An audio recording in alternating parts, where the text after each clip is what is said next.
Shalom. First and foremost, I want to give all praises to the Heavenly Father, Yahweh, Bahasham, Yahweh Shai, Bahasham, Rahahakwadash. Double honors to the apostles, the elders at Great Millstone who rule well. Peace and salutations, as always, to the elect. And I wanted to do part 2 to Revelation, the 13th chapter. As in part 1, we got all the way to the 10th verse.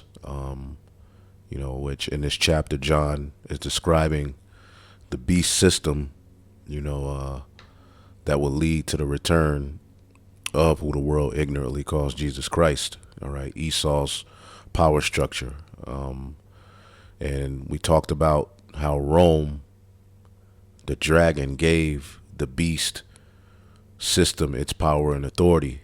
And we went into some examples of how Rome has been rebirthed into the earth through the very system we're living in, all right, which we know the Western Roman Empire fell, and then we know we had the Renaissance period, and, we went into how, that very system forwarded, blasphemy, and the spiritual demon Satan was able to operate through the biblical Edomites to get to the point where he's going to set up a world order. It would be through the power and authority given to Esau via the Roman Empire, which Rome still runs the earth today. Some ways, outright, and in a lot of ways in secret. Now, as John described what this, beast would do, and using the authority of Rome, conquering the nations, blaspheming, the name of the Lord, making war with the saints, being worshipped. All right, John the Revelator here in verse 9 and 10 says, "If any man have an ear, let him hear. He that leadeth into captivity shall go into captivity. He that killeth with the sword must be killed with the sword. Here is the patience and the faith of the saints."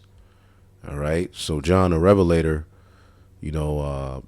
wrote this down as a part of this vision, to let the saints, the elect, all right, the church know, all right, because those who have ears to hear, that's ultimately given from the Heavenly Father through Yahweh Shai. All right, as a matter of fact, real quick, Proverbs 20, and here we go. Proverbs 20 and 12. "The hearing ear and the seeing eye, the Lord hath made even both of them." And that's in a carnal sense, all right?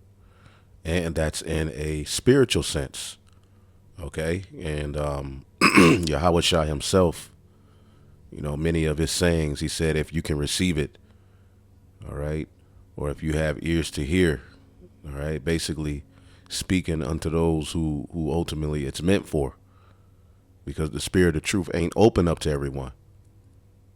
You see, the true tabernacle of David, the true, all right, Israelites, the remnant, the elect, are crying for a kingdom, okay, crying for the throne of David to be set up in the earth for eternity, which entails, our enemies being our footstool. And our main enemy is Esau, Edom. And John is letting us know, yeah, he's this beast system is going to do all of this, but the end result is his captivity. As a matter of fact, let's get Lamentations, the 4th chapter. Lamentations 4 and 21. "Rejoice and be glad, O daughter of Edom, that dwelleth in the land of Uz. The cup shall also pass through unto thee. Okay, thou shalt be drunken, thou shalt make thyself naked." And that's what's happening to you Edomites now. "The punishment of thine iniquity is accomplished, O daughter of Zion. He will no more carry thee away into captivity. He will visit thine iniquity, O daughter of Edom. He will discover thy sins." Okay. Also, let's get Psalms 137. Okay. Psalms 137:7. Remember, O Yahweh, the children of Edom, in the day of Jerusalem, who said, race it, even to the foundation thereof. All right. And this is what the Edomites did to us in the Babylonian captivity. All right. They helped to persecute us. They wanted us destroyed.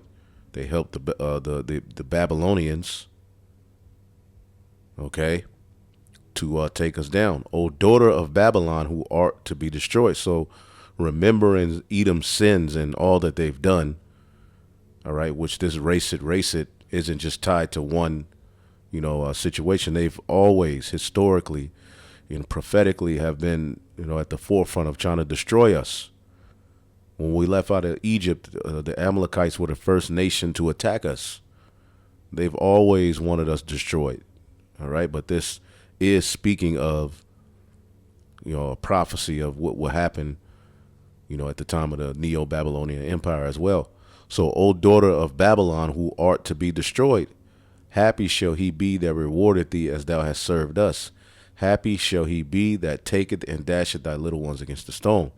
Okay, so this is a future prophecy of the daughter of Babylon, okay, which is associated with Edom paying for their sins. This is what we, as the Tabernacle of David, are patiently awaiting, you see, to be ultimately vindicated, ransomed, and brought back to our righteous authority so that we can take our enemies down and, as the scriptures say, bind their kings with chains. We want the kings, because that's who's really at the forefront of all of this mischief. All right. And some you see outright, and they put them on the news, and you may hear about certain families.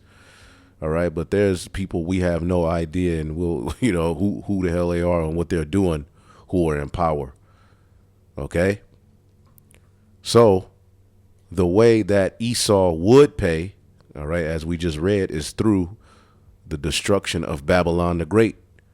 Okay, which right after John the Revelator says this saying for the church that this man is going to pay and he's going into captivity, he speaks about another beast coming up out of the earth. All right, and I beheld another beast coming up out of the earth. All right, and he had two horns like a lamb, and he spake as a dragon. Okay, and that's America, and we always go into that. Now, to give you understanding on why it's another beast, okay, it's basically the revival of Rome, all right, the fulfillment of it. The fulfillment of the revival of Rome comes through Babylon the Great, America, all right, and tied to it is the NATO and the EU. All right, now to give understanding of this, when you go back to Daniel 7, it says, "In this I saw, all right, in the night visions, and behold, a fourth beast, dreadful and terrible and strong exceedingly." Now we know this is speaking of the Roman Empire. "And it had great iron teeth, and it devoured and brake in pieces, and stampled the residue with the feet of it, and it was diverse from all the beasts that were before it." Now we already broke this down. This is speaking of the Roman Empire, how their military came to destroy and conquer, and they had great might. Okay, and they had a beast system tied to it. Vassals made them a powerhouse. Rome was an idea. You didn't have to be in Rome, all right, to be in Rome. The mindset and idea of Rome, just like America, is throughout the earth. All right, so verse 8, we know that's Rome. Verse 8 says, "And I considered the horns, and there came up among them another little horn, before whom there were three of the first horns plucked up by the roots." All right, and that's the three horns is speaking of the Spanish, the French, and the British. The little horn, okay, who came after they were plucked up, is Babylon the Great. This is the revival of Rome, and it's likened unto a little horn. You see, this is the revival of that fourth beast. You see, it's the fourth beast, in 7. Okay, and then it's 8. Okay, the revival of that beast. You see, and in behold, in this horn were the eyes like the eyes of a man. Okay, and a mouth speaking great things. So they're but men, but boasting in God-like capabilities, and have a plan of controlling, everything, rewriting the code of life, and starting all over and recreating, paradise on earth through technology. And we don't need the Most High. We don't need his son. We can bring immortality via carnal means. Okay. But if you notice what happens next in Daniel's vision, all right, is that the Most High sets judgment. Okay. And I beheld till the thrones were cast down, and the Ancient of Days did sit, whose garment was white as snow. And this is the Most High God Yahweh, whose garments was white as snow, and the hair of his head like the pure wool. And his throne was like a fiery flame, and his wheels as a burning fire. This is the Ancient of Days, the Most High God Yahweh himself, omnipotent. Okay. And he has allowed his left hand to rule through Esau, Edom. He's allowed the heathen to rule in the earth. But now he's getting ready to set judgment. Okay, as the left hand has fulfilled its role, he's getting ready to set judgment and establish his right hand, which is Yahweh Shai. He's setting judgment. Okay, he's setting judgment. And Daniel, he's looking, all right, and he beheld the voice of the great words which the horn spake, Babylon the Great. Okay, bringing back the energy of Rome, boasting, pride, okay, their science. And I beheld even till the beast was slain and his body destroyed and given into the burning flame. So through this system, all right, is the end of Esau's power structure, is the end of all heathen rulership. And the Lord sets up his only begotten son. Okay. Real quick, verse 13, Daniel 7:13, the Son of Man presented, and I saw in the night visions, and behold, one like the Son of Man came with the clouds of heaven. Behold, I come with clouds. Okay. And he said, when he comes back, also those who pierced him are going to see him. And that was that Roman, all right, officer. You see, that Roman system is what he's returning to. Okay. It says, so one like the Son of Man came in the clouds and came to the Ancient of Days, and they brought him near before him. So he's getting ready to be sent by the Most High God to set up what? Judgment. And there was given unto him glory, dominion, and a kingdom, that all people and nations and languages should serve him. His dominion is an everlasting dominion which shall not pass away, and this kingdom is that which shall not be destroyed. So the kingdom of heaven is going to replace this wicked, all right, system that's based upon blasphemy, all right, where Esau is ruling over all of the people, Yahweh Shai, okay, the son of David, okay, the son of the Most High God himself is going to be sent to establish order on earth and establish the tabernacle of David, all right, which is the 144,000, the 12 at the head of that, and after them, after that 144, you have the large multitude. Okay, under Yahweh Shai, that's going to be first fruit spirits to establish the kingdom of heaven on earth. Okay, so the importance of that is that we're living in that system that brings that kingdom. All right, as we just saw Daniel's vision. If we're going according to Daniel's vision, then the revival of this fourth beast, okay, coming into the earth, ruling, leads to the kingdom. So as we get into this fourth beast, all right, and the revival of it, the beast from the earth in Revelation 13, that's what that is. That's that little horn that came from the fourth. All right. And we know that according to Second Esdras, okay, 11 and 39, okay,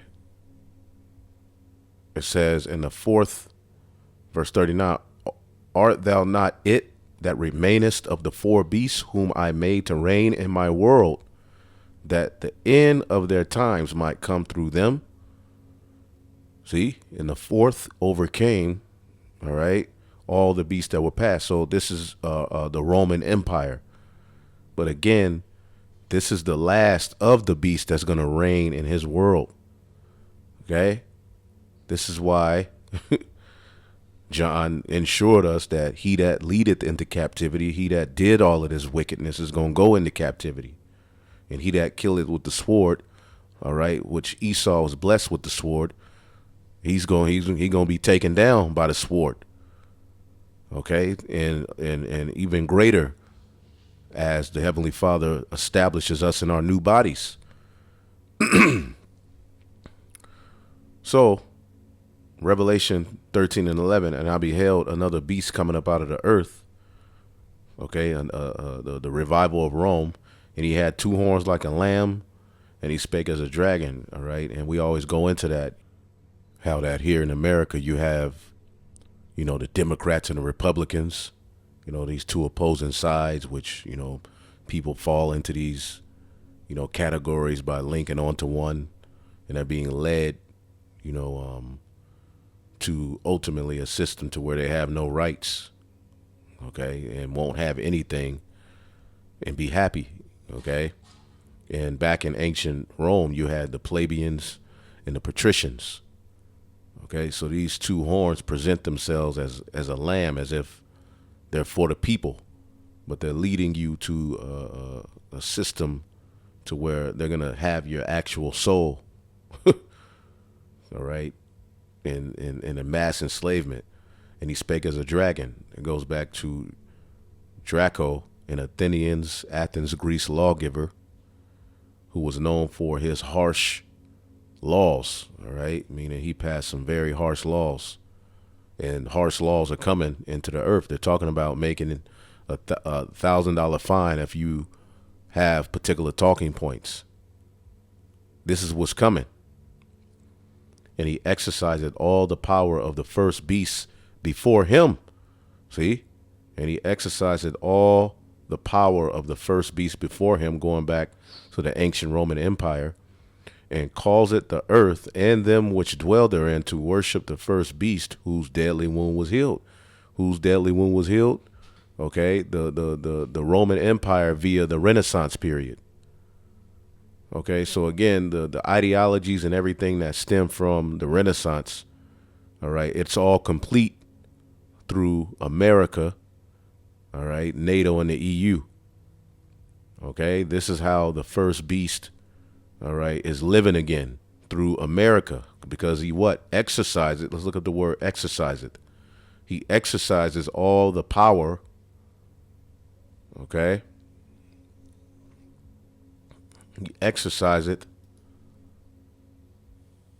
Strong's G 4160 poieo. Poieo.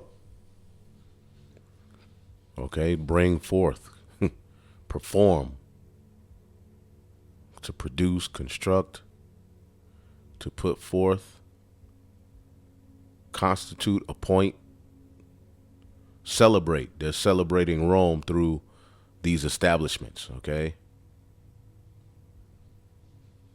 There you go, to perform, the authors of a thing. Now let's go back here. So he exercised, all right, all the power of the first beast before him, and caused the earth and them which dwell therein to worship the first beast whose deadly wound was healed.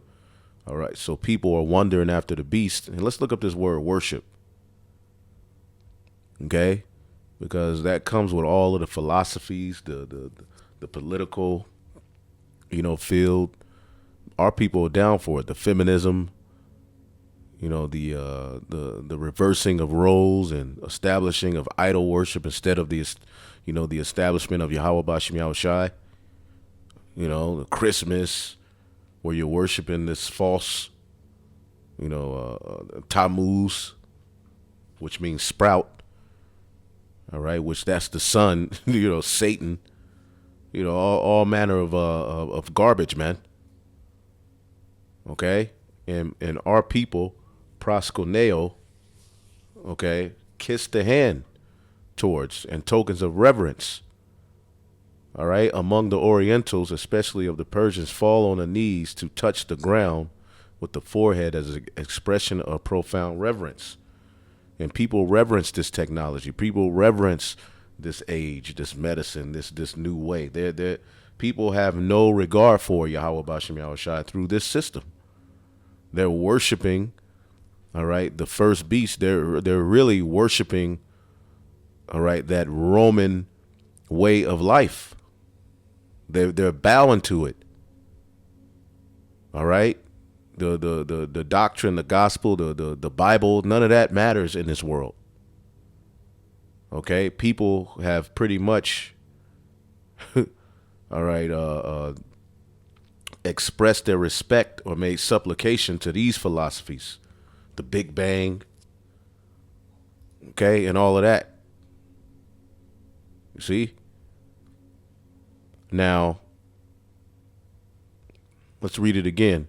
And he exercises all the power of the first beast before him and causes the earth and them that dwell therein, all right, to worship the first beast whose deadly wound was healed. All right, Rome, taking on the science, the everything, the medicine, all of these things go back to Rome. You see? And he doeth great wonders so that he maketh fire to come down from heaven on earth in the sight of men. All right, and that's NATO. All right, the American military, you know, the pretty much the bombing, destroying, devouring. You know, which Esau was blessed with the sword, right? When you go into the scriptures, Esau would be blessed with the sword. So with that, he's making what? Fire to come down from heaven on earth in the sight of men. People are seeing this. Okay, if you try to leave away from his dollar, he'd bomb your ass. All right. And verse 14 said, and deceiveth them that dwell on the earth by the means of those miracles which he had power to do in the sight of the beast, saying to them that dwell on the earth that they should make an image to the beast, all right, which had the wound by a sword and did live, all right, recreating man in their image. Okay. And in Rome, pretty much you had to bow, all right, to the emperors, to their gods, their idols. Okay. Now, this is where we are right now. Okay. And those miracles are done via his technology. Okay. Via his science, what he's able to do, his weaponry, his military, his might. Okay, he's done miracles. Let's look up that word miracles.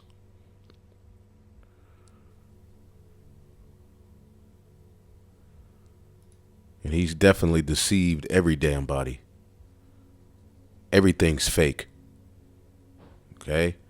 Say Mayan, a sign, a mark, that by which a person or thing is distinguished from others and is known. So you know, all right, that this is this man ruling by the things he's doing and by the power he has. A sign, prodigy, portent, i.e. an unusual occurrence. All right, and through his industrial revolutions, which was off the back of slavery, all right, and, you know, he's been able to bring forth, you know, things, you know, the earth ain't never saw. All right. But it's in a left-hand sense, you know, transcending the common course of nature. Okay. He's making fruits. All right. He's talking about transhumanism. He's transcending, okay, the common course of nature. Is that not exactly what this man is doing on the earth? Okay, he's transcending nature. He's making a new way. Okay, so this man has done miracles. Okay, now when you look up this word image, let's get that word.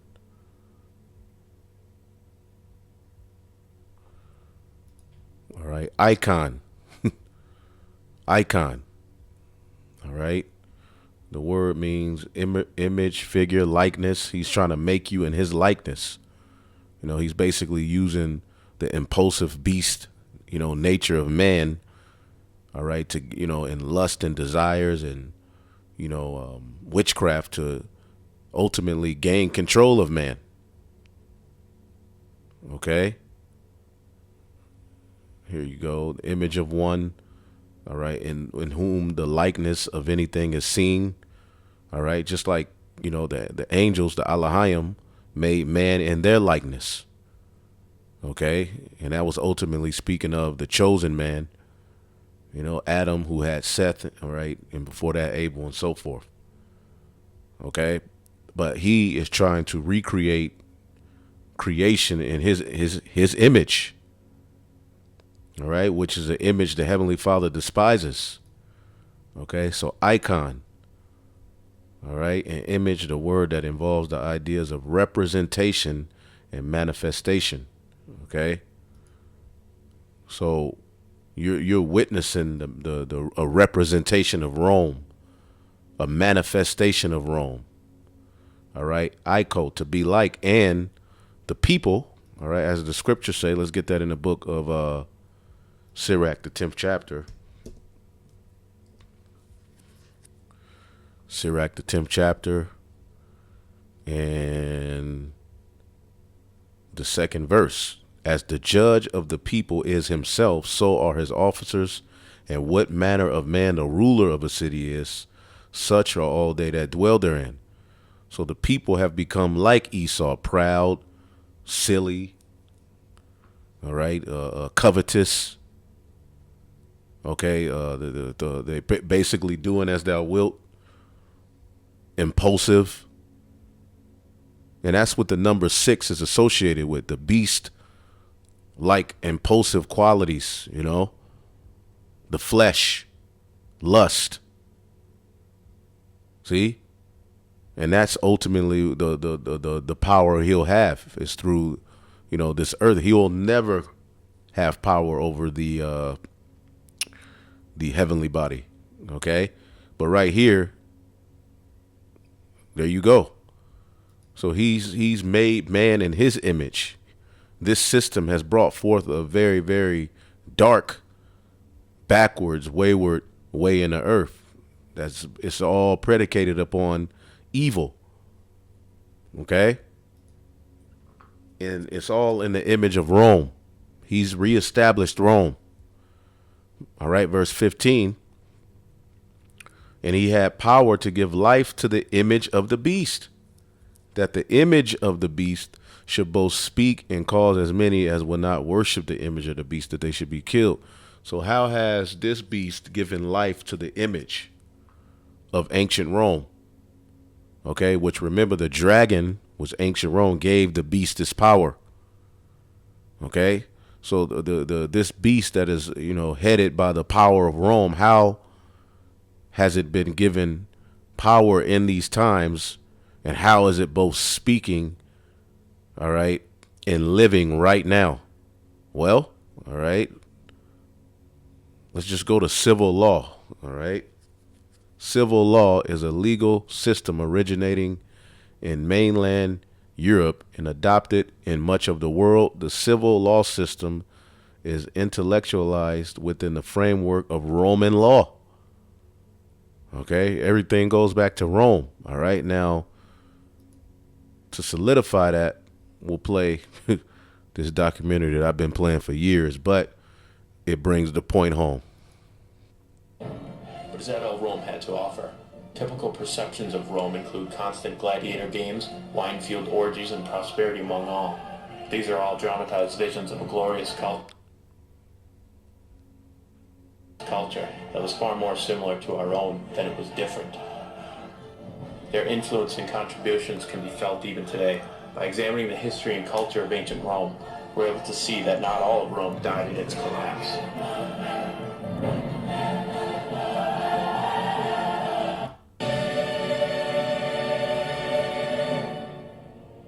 Every day, we're surrounded by common symbols which owe their meaning and lasting appeal to the Romans. For instance, the Great Seal of the United States shows an eagle clutching arrows in one leg and an olive branch in the other. Imagery such as this is usually interpreted as uniquely American. The eagle, however, was not always a symbol for American nationalism. In Roman mythology, the eagle was the companion of the chief god Jupiter, and it was used widely throughout Rome, adorning statues and temples. Its religious associations would have been widely known throughout the Roman world. It was also used by the military, which carried standards with the bird of Jupiter mounted on top. In recent history, others have used the eagle to create a memorable link with the ancient past. Napoleon Bonaparte's Grand Army used it to decorate their standards, banners, and uniforms. It was also incorporated into the emblem of the consulate, after Napoleon declared himself first consul, a title also derived from ancient Rome. During World War II, the Nazis held party rallies and demonstrations while carrying Roman standards which were topped with the eagle. At the same time, fascist dictator Benito Mussolini, who envisioned Italy becoming a new Rome, also used ancient Roman symbols, including the fasces. It was a tool carried by Roman civil servants known as lictors, in order to preserve the peace or hand out punishment. Even the word fascism is derived from the ancient Roman tool. It also appears in numerous forms throughout the United States, representing strength or justice. The olive branch was also used in everyday life by the Romans. Olives were a precious commodity in the ancient world, despite the amount of labor required to produce them. Extending an olive branch to an enemy, therefore, became known as a symbol offering peace, as they could only be grown during peacetime. The olive branch appears on the official seal of the president, which has been in use since 1880, and on the United Nations flag.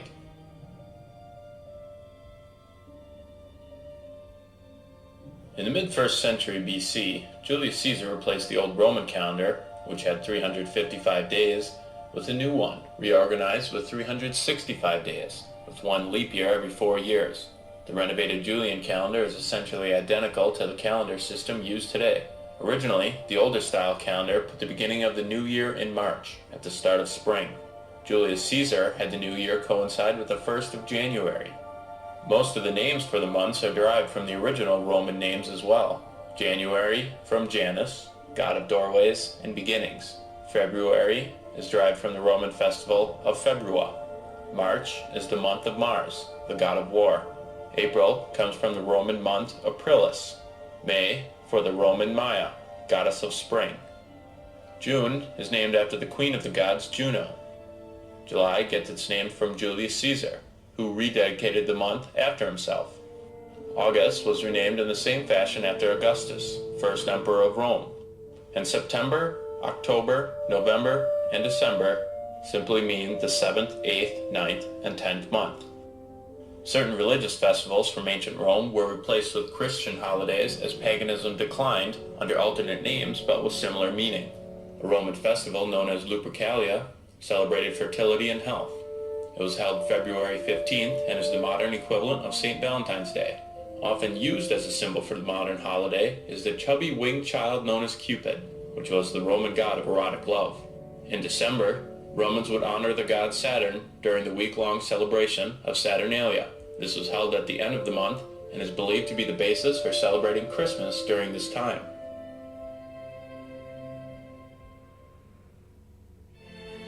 One of Rome's often forgotten but inescapable contributions is their language. Although it is not spoken directly, the majority of words in the English language, at least 60% and probably higher, are derived from Latin. Many common names such as Marcus or Julia are Latin words. Even the name America is taken from a Latinized version of Amerigo. See, Amerigo Vespucci. That's where America was named after. The person it was named for. Other languages spoken around the world also developed from Latin. They are known collectively as the Romance languages. The main ones include Spanish, Portuguese, French, and Italian. Including English-speaking countries, it's estimated that over 1 billion people today speak a language which traces its roots to Latin. Another important contribution from ancient Rome in use today is their alphabet. Numerous writing systems around the world, English included, base their alphabet on the Latin characters. With the exception of J, U, and W, the capital letters of the English alphabet are identical. Besides the basis for languages, Latin is also used in the Linnaeus taxonomy system, developed by Carl Linnaeus in the 18th century to classify and arrange organisms. Thanks to Linnaeus and Latin, humans are scientifically classified as Homo sapiens. Many legal terms in use today, such as habeas corpus, in absentia, stare decisis, and others are taken directly from Latin.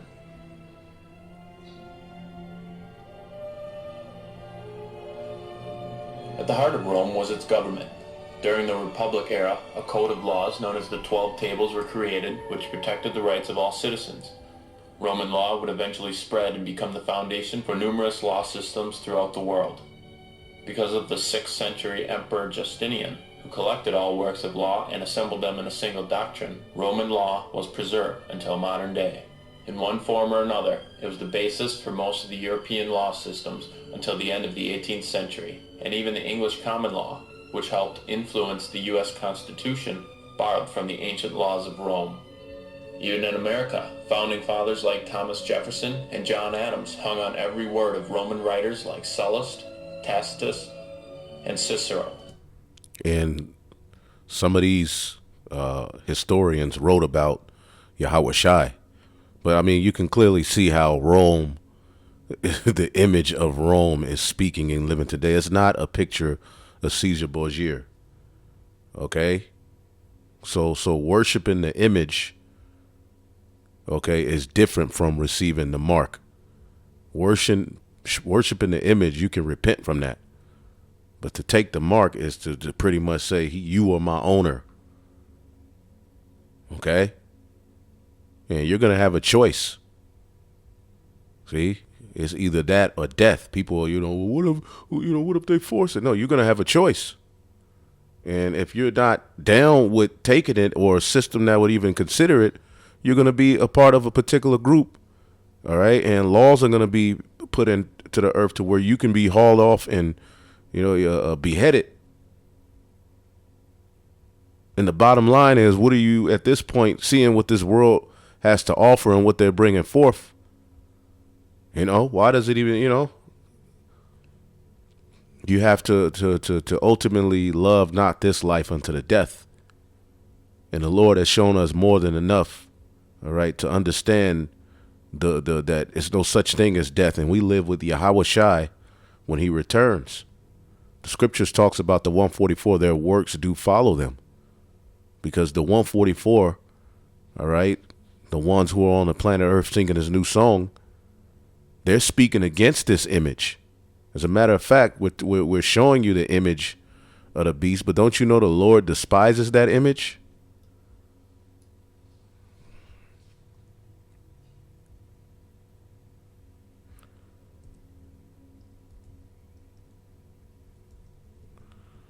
What's that, Psalm 73?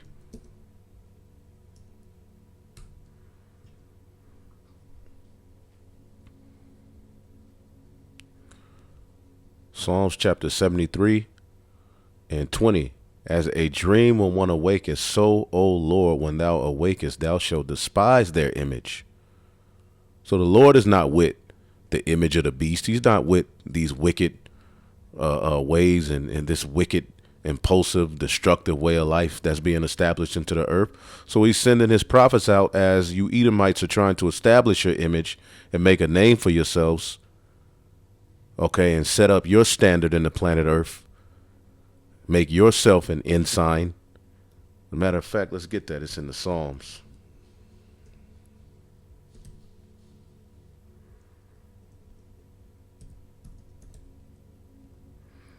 I know it's in the book of Psalms. Basically, they're trying to establish their ensign. No, that ain't it.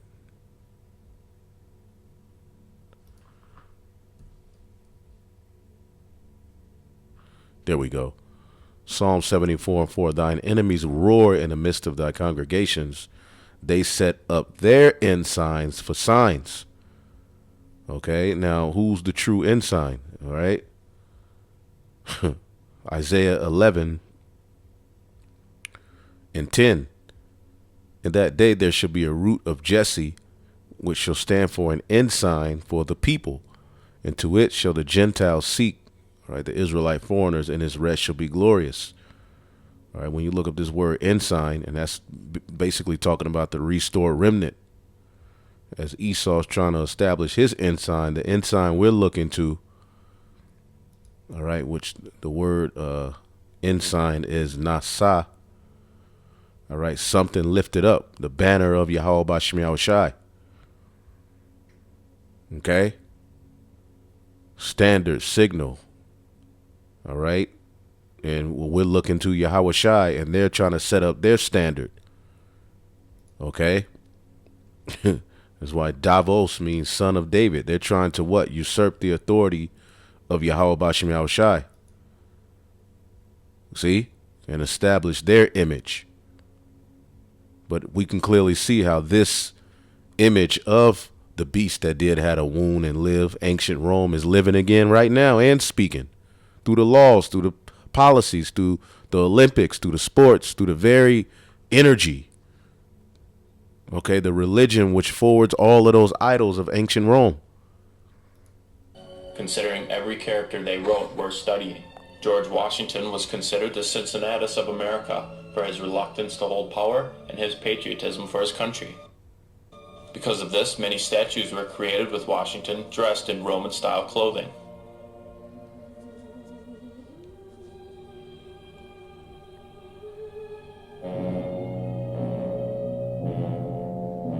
Many of the buildings of ancient Rome have been lost to time, but we're left with a small piece of their majesty. One of the most influential pieces we have is the Pantheon, a temple which was dedicated to all the gods. Its design, which is quite different than other temples in the Roman world, due to its square column front and large dome interior, has been replicated in almost every state capitol building in America, including the Capitol in Wisconsin.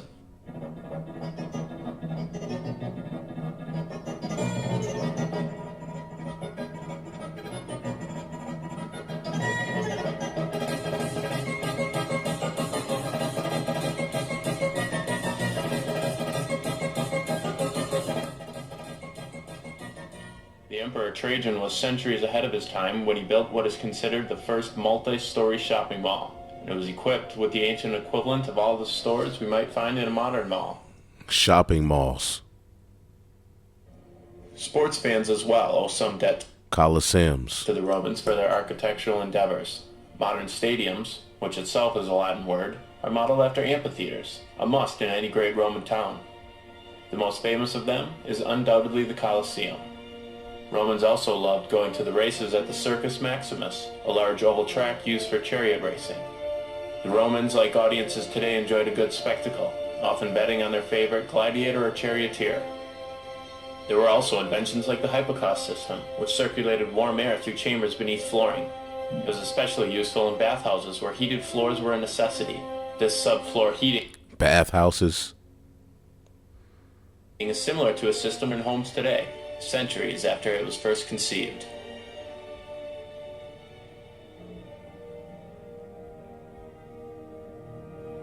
The empire eventually came to an end, destroyed by barbarians. Ancient Rome exists now only in its legacy. As the saying goes, not only do all roads lead to Rome, but most of our culture does as well. The people of Rome were very similar to the people of the world today. They worked the land, loved to be entertained, and were extremely resourceful and creative. The people in the cities created a melting pot of ethnicities, each contributing a bit of their heritage to the Roman way of life. There you go, the mother of all harlots. So going back here, okay, Revelation 13 and 15, and he had power to give life unto the image of the beast, that the image of the beast should both speak. Okay, let's look up this word speak. Okay, how is it speaking? Okay, through everything what do you hear? The laws that are being passed.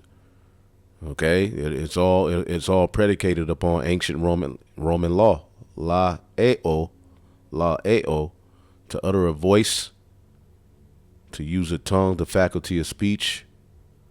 Okay, to use one in order to declare one's mind. So you're seeing the mind of Rome.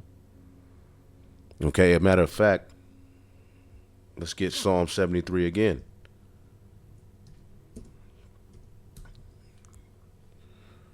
Psalm 73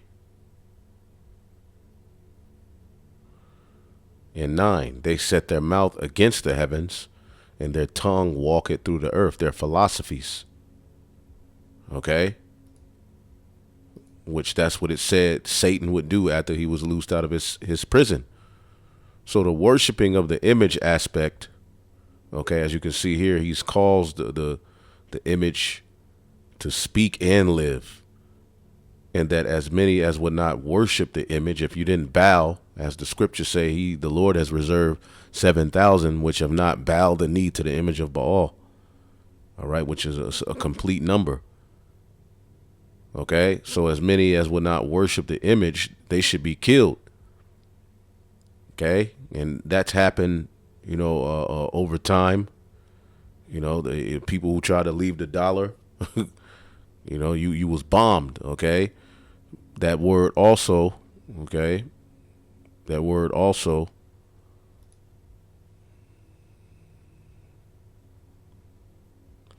All right, to kill. All right, because laws are going to be passed that if you have our mindset, it's going to be legal to kill you. Okay? But it's also to separate. Local separation. All right, separation, a distance. John saw this.